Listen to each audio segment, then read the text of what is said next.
Em virtude do Setembro Amarelo, hoje nós vamos bater um papo sobre saúde emocional.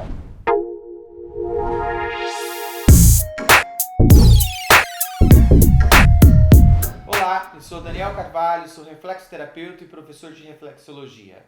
Olá, eu sou a Érica Carvalho, sou terapeuta especialista em EFT e também sou professora na CETAR. Então hoje, Daniel, eu quero conversar com você sobre a saúde emocional, mas para a gente começar, o que seria uma definição de saúde emocional? Isso é bem complexo, né? Porque quando a gente fala de saúde, a gente fala da gente entender que estamos saudáveis. E o que é um ser saudável, né? Nós ficamos muito confusos no dia a dia porque a gente vê o nosso corpo funcionando normalmente, mas talvez exista algo dentro de nós que talvez já não esteja funcionando tão bem, mas mesmo assim a gente está se sentindo saudável ainda. E as emoções, elas são a mesma coisa. De repente eu sinto alguma coisa meio estranha e eu não sei que eu preciso cuidar dessa saúde emocional, porque eu tô tão no piloto automático no dia a dia, na vida, com estresse, que eu esqueço de me preocupar com a minha saúde emocional. A saúde emocional ela é tão importante quanto a saúde física, pois quando o meu emocional ele não está bem, existe uma grande tendência da minha vida dar uma grande desandada. Agora eu quero te fazer uma pergunta. Me conta em que momento da vida nós aprendemos a saúde emocional? Na verdade, a gente não aprende a lidar. Acho que essa geração, na verdade, assim, eu acho que essa geração nova que vem chegando, ela vem tendo mais conhecimento sobre saúde emocional, sobre o que são as emoções, mas de uma maneira geral, a gente não é orientado, incentivado a entender as emoções, né? Se você analisar um pouco a história recente, quando alguém ia passar, até o final do século passado, ia passar num psicólogo, era taxado como louco. Então veja só como é distorcida a informação, né? Então lá atrás, quando a pessoa ia buscar um psicólogo para poder se tratar, era taxado como louco. E essa informação ainda reverbera hoje em dia. Porque às vezes alguém sugere para alguém assim, olha, por que você não procura um psicólogo para você poder se tratar, ou um psicanalista? Aí tem pessoas que ainda respondem hoje, eu não sou louco? Então, veja só a circunstância como ela é delicada, né? O que é ser normal? O que é essa saúde emocional? O que é eu sentir coisas aqui dentro de mim que às vezes eu não tenho compreensão de como acontecer e como chegaram até aqui? Érica, quantas emoções você sente no seu dia que de repente você não tem nem clareza de como elas se formaram?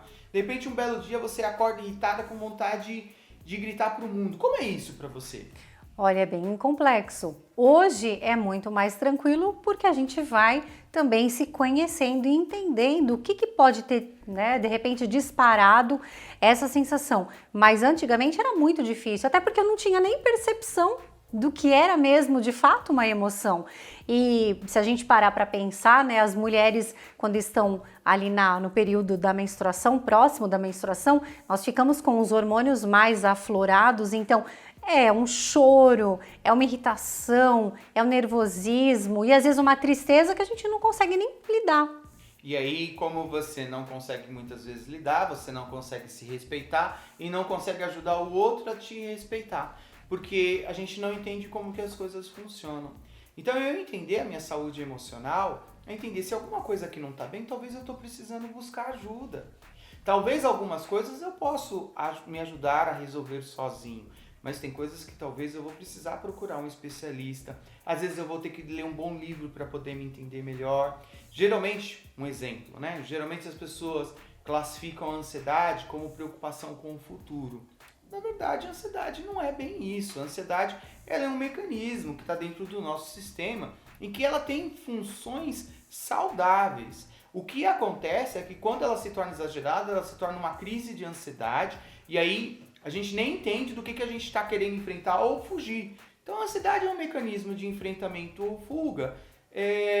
Mas eu estou querendo fugir do quê? E eu estou querendo enfrentar o quê? Às vezes eu estou com dificuldade de olhar para mim, para as minhas emoções, para o que eu estou pensando, para o que eu estou sentindo, como eu estou querendo agir ou não. Ou então, de repente, eu tenho algum tipo de pensamento e eu continuo a alimentar aquele pensamento que talvez não seja tão saudável e aquilo faz eu até sentir sensações físicas no meu corpo. Veja só como que o processo é. As pessoas geralmente vêm buscar um tratamento por uma questão física, mas o que existe por trás é um estado emocional em desequilíbrio. Então, talvez o ideal seria, se eu não estou bem emocionalmente, eu ando sentindo meio triste, eu ando me sentindo muito irritado. É uma irritação que eu não sei de onde vem, é uma tristeza que eu não sei de onde vem. Será que não seria interessante eu buscar entender isso, procurar um especialista para que possa me ajudar nessa questão?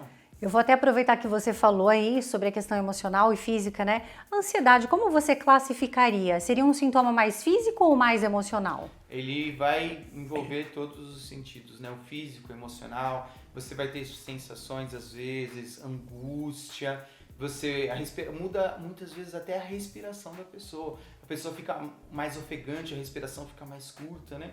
Então muda até o processo da respiração. E na reflexologia você consegue identificar? É possível identificar através de sinalizações do pé, quando a pessoa está com ansiedade, quando a pessoa está com respiração curta. E aí, assim, a gente consegue ir ajudando a pessoa a se entender melhor.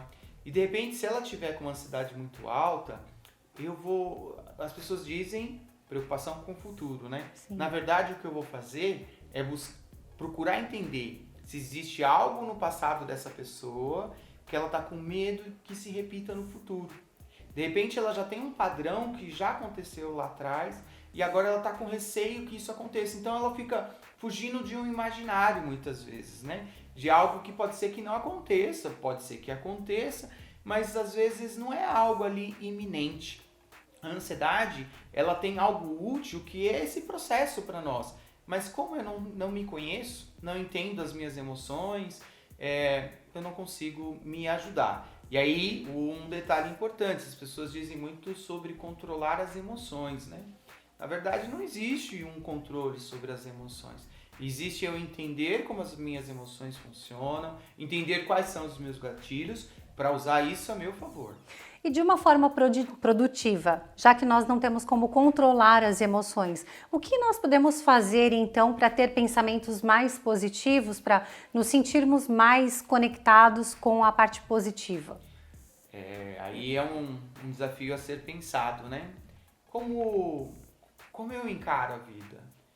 Nesse processo, Érica, é muito importante a gente entender todo o sistema de crenças da pessoa. É importante a gente entender os desafios que ela está enfrentando naquele momento, porque de repente ela está enfrentando desafios muito sérios, onde é muito difícil ela manter o positivismo. E aí ela tem uma tendência às vezes de ficar muito negativa, achar que aquilo não tem solução, e tem algumas coisas na vida que realmente não vão ter mais solução. Mas aquilo que não tem solução, não vai ter como eu mudar. Às vezes eu vou ter que abrir mão de algo que eu quero ter controle. Às vezes eu quero ter controle sobre o meu passado. Não existe como eu controlar o meu passado. O que aconteceu, já aconteceu.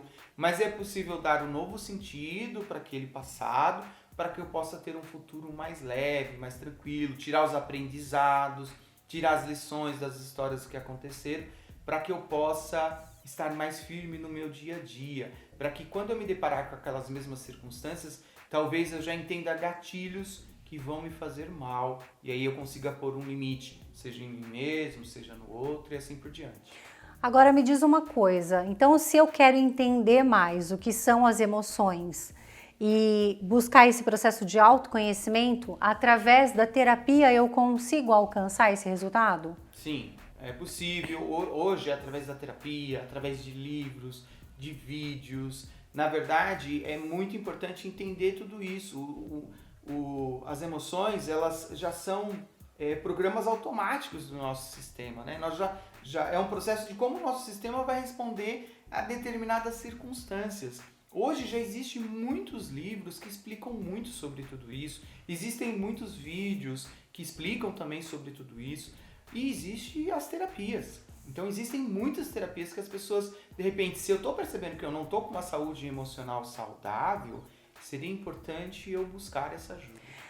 Agora é interessante porque você falou assim, se eu perceber que eu não estou muito bem, É assim, na verdade, Daniel, o que a gente observa é que a terapia ela é buscada quando a pessoa realmente não se sente bem. Será que em algum momento, por exemplo, a pessoa está muito feliz, ela vai buscar uma terapia? Dificilmente.